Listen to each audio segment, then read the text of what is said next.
Assalamualaikum warahmatullahi wabarakatuh. Halo anak-anak semua.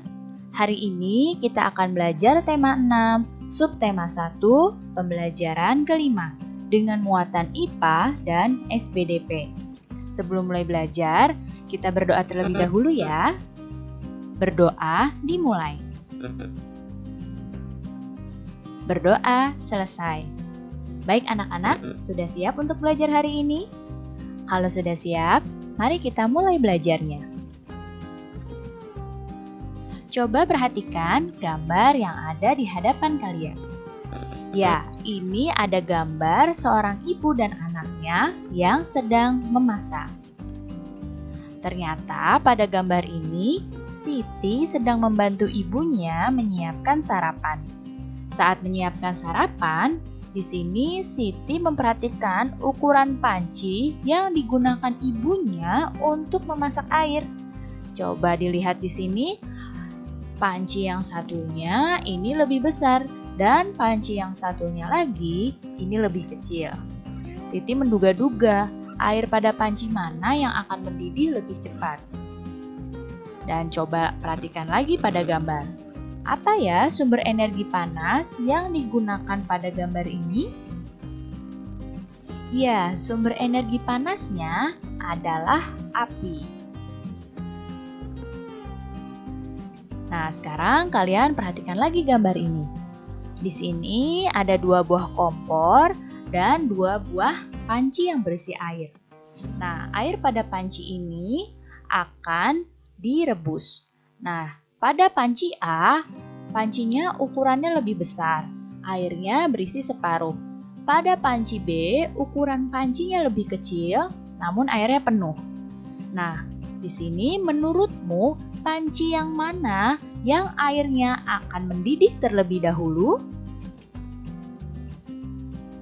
Ya, panci yang akan airnya mendidih terlebih dahulu adalah panci B. Ya. Jadi, air pada panci B akan mendidih terlebih dahulu. Mengapa? Di sini bisa kita lihat memang panci A ini ukurannya lebih besar daripada panci B.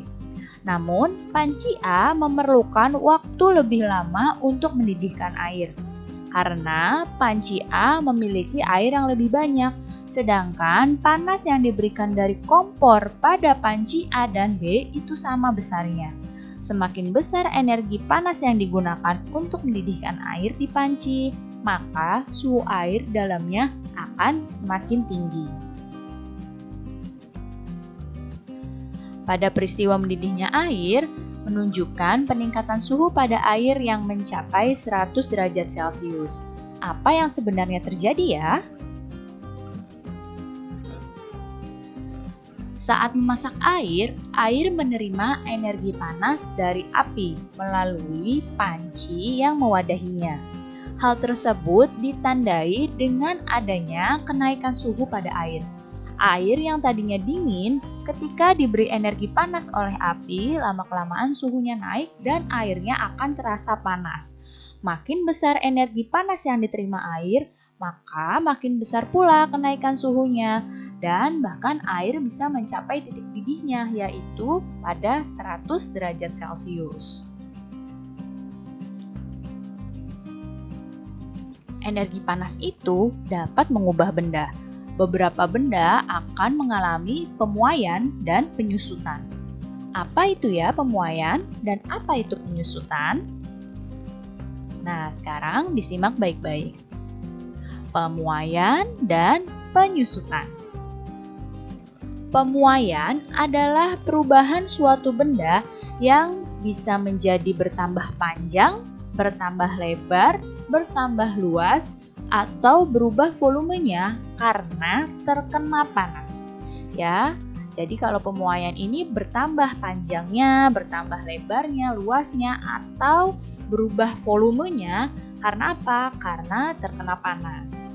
Sedangkan penyusutan ini adalah kebalikannya dari pemuaian.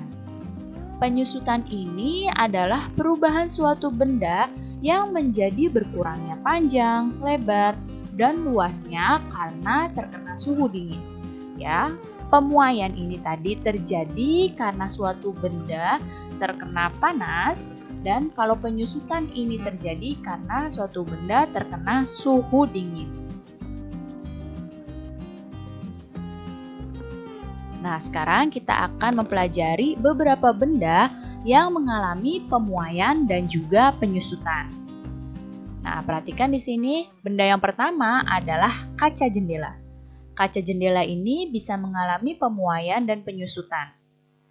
Nah, apa buktinya? Biasanya bingkai sebuah kaca itu lebih besar daripada kacanya. Kenapa? Karena bingkai tersebut memberikan ruang untuk kaca untuk memuai, supaya kacanya itu tidak pecah ketika terkena panas. Kemudian ada ban sepeda, motor, dan juga mobil. Nah, di sini pengisian udara pada ban ini dibuat selalu tidak terlalu penuh. Kenapa? Karena terlalu banyak udara di dalam ban tersebut dapat membuat bannya meletus ketika terkena panas. Dan juga ketika mengendarai kendaraan yang bannya terlalu keras, pasti kita tidak akan merasa nyaman. Kenapa? Karena terlalu banyak udara yang mengisi ruang pada ban tersebut. Kemudian kabel listrik atau telepon. Nah, kabel listrik dan telepon ini juga benda yang mengalami pemuaian dan penyusutan. Kalian mungkin perhatikan pemasangan kabel listrik atau kabel telepon ini dibuat kendur antar tiang. Ya, kenapa? Karena pada saat malam hari kabel pada listrik dan telepon ini akan mengalami penyusutan. Jadi, ketika terjadi penyusutan ini, kabel tidak akan putus. Makanya kabel ini dibuat kendur. Kemudian, gelas kaca. Nah, gelas kaca ini akan memuai ketika terkena air yang terlalu panas. Jadi, sebaiknya ketika kamu menuang air panas di gelas, itu jangan di gelas yang baru dicuci atau gelas yang masih dingin. Karena gelas tersebut akan mengalami pemuaian yang tidak merata dan bisa pecah. Selanjutnya, rel kereta api. Nah, sambungan antar rel kereta api ini dibuat renggang. Kenapa? Dibuat renggang itu sebagai ruang muai agar rel keretanya tidak bengkok saat terkena panas. Dan termometer. Di dalam termometer itu ada sebuah cairan yang akan memuai. Ya, jadi ketika terkena panas, cairan tersebut akan memuai sehingga dapat digunakan untuk mengukur suhu. Jadi, ini adalah beberapa benda yang mengalami pemuaian dan juga penyusutan. Perubahan suhu pada beberapa jenis logam ternyata dapat mengakibatkan logam mengalami pemuaian dan penyusutan. Nah, di sini nenek moyang kita sudah dari dulu ya mengetahui bahwa logam itu tidak hanya memuai, tapi juga bisa lebur. Tahukah kamu bagaimana para leluhur membuat bilah-bilah pada alat musik gamelan? Nah, mereka mencampur ya antara biji timah dan tembaga lalu dipanaskan hingga cair dan dapat dibentuk. Nah, di sini ada gambar orang-orang yang sedang memainkan alat musik gamelan. Kita akan masuk pada muatan SBDP. Tahukah kamu beberapa lagu daerah itu dimainkan dalam tangga nada pentatonis, yaitu slendro dan pelok. Nah, gamelan adalah salah satu alat musik yang digunakan untuk mengiringi lagu-lagu pada tangga nada pentatonis. Nah, ini adalah gambar gamelan. Alat musik gamelan itu dibuat dari campuran tembaga dan timah dengan ukuran tertentu. Nah, ukuran perbandingan antara kedua logam itu dapat menghasilkan suara yang berbeda-beda. Campuran logam antara timah dan tembaga itu harus dipanaskan ya dengan suhu tinggi agar mencair dan dapat dibentuk menjadi alat musik seperti ini. Coba sekarang kalian perhatikan lagu daerah berikut ini. Ya, ini adalah lagu Cincang Keling. Tahukah kamu dari mana asalnya lagu ini? Ya, lagu Cincang Keling ini berasal dari Jawa Barat. Nah, yang orang-orang Jawa Barat pasti tahu bagaimana cara menyanyikan lagu ini. Nah, lagu ini kira-kira menggunakan tangga nada slendro atau pelok ya? Ya, tangga nada yang digunakan pada lagu Cincang Keling adalah tangga nada slendro. Kenapa?